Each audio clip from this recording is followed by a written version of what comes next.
My name is Stephen, and this is my story. I was born in San Jose and lived in Sunnyvale, downtown, pretty much. And I went to school at Sunnyvale High School, moved over to De Anza College, and I left this area for San Francisco to go to school. I went to USF for a couple years.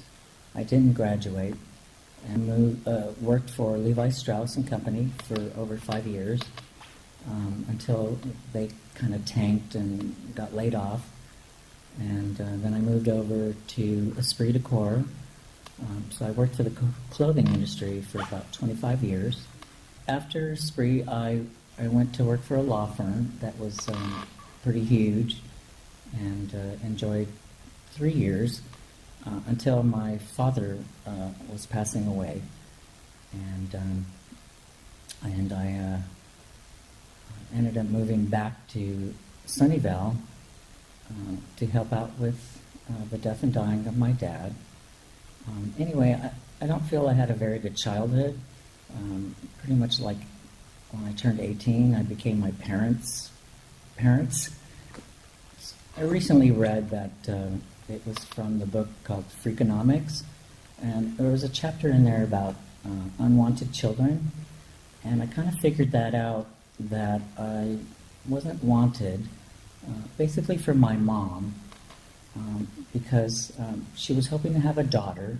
She had 2 sons before me, and she really wanted a daughter, and I would tell her, well, Mom, because I'm gay, you got half your wish, but she didn't laugh about that. And then after me, she had a daughter, my sister, but I forgive her because her story was,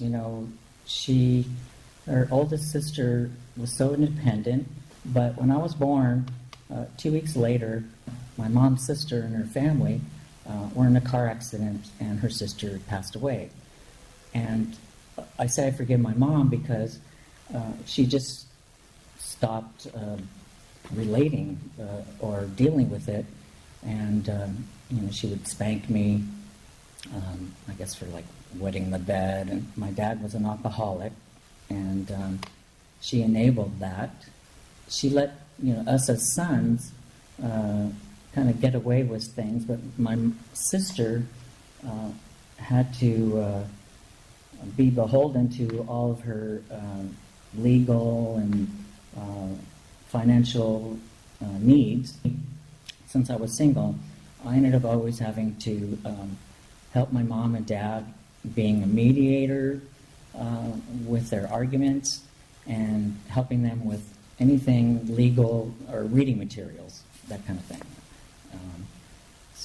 But my sister just, I just could tell that my mom kind of messed with her about how women should be. And I ended up coming back to Sunnyvale. I got a job at Garden City Casino, which I was there for 5 years. When I was laid off, I pretty much was on unemployment for a year, and various relatives started dying off. But for 2 years, I went back to school for Work to Future and upgraded all my skills, like with Microsoft and my accounting background. And also I got rid of the stigma of being older and replaced by somebody half my age who had more degrees, and et cetera, et cetera. So my confidence level on my work history is a lot better. Although I'm just kind of burned out doing accounting work all these years, and I got, so what happened was I moved in with a friend, and who later evicted me. So I lived in my car for a year, and even though that was comfortable, I got into Little Orchard, Home First in San Jose, and I was ecstatic about being there because it was called New Start, and I was working in the kitchen. It was hard work, but you got 3 meals a day, and I was getting my muscle mass back and some weight. However, there was 3 chefs, and one of them who ran the program was not a very nice person. She would just watch the videos when you'd screw up. So, and I mentioned that at a meeting, and thereafter I got kicked out. So then I luckily landed into the Home First cold winter shelter for 3 months, and I met people and friends, and it was a very good place to be, especially it was back in my hometown, Sunnyvale. But that closed at the end of March, and I moved into the rotating church shelter, but I got kicked out of that. So I'm back in my car. At Little Orchard, they in the medical office, they diagnosed that I am bipolar. So I'm on antidepressants and working on my uncontrolled diabetes. So I'm a much more even person. I'm not crying daily. There's something I always tell people, that I survived 20 years of AIDS, which there's 2 sides to that. That I have survivor's guilt, and the other side is that I lost so many friends to that, and that I feel just gay lonely here down in Silicon Valley. I just hope, once I get employed, that I get my brothers back in my life. My sister, who's been such a sweetheart, she helps me whenever she can. However, she's going through cancer right now, and when she invites me, that makes my day. I love my sister right now because she always tells me how much she loves me, so I'm just lucky to have her in my life. But the shining light in my life has been the downtown street team that I've been with for a little over 6 months now, and I was so happy and lucky to be at the Episcopal Church in Sunnyvale, where it's called Our Daily Bread. So for Mondays, Wednesdays, and Fridays, I'm there doing various duties, and it's definitely not the kitchen that Little Orchard had me working for. It's not that hard of a job. And one of the chefs gave me responsibilities dealing with the food.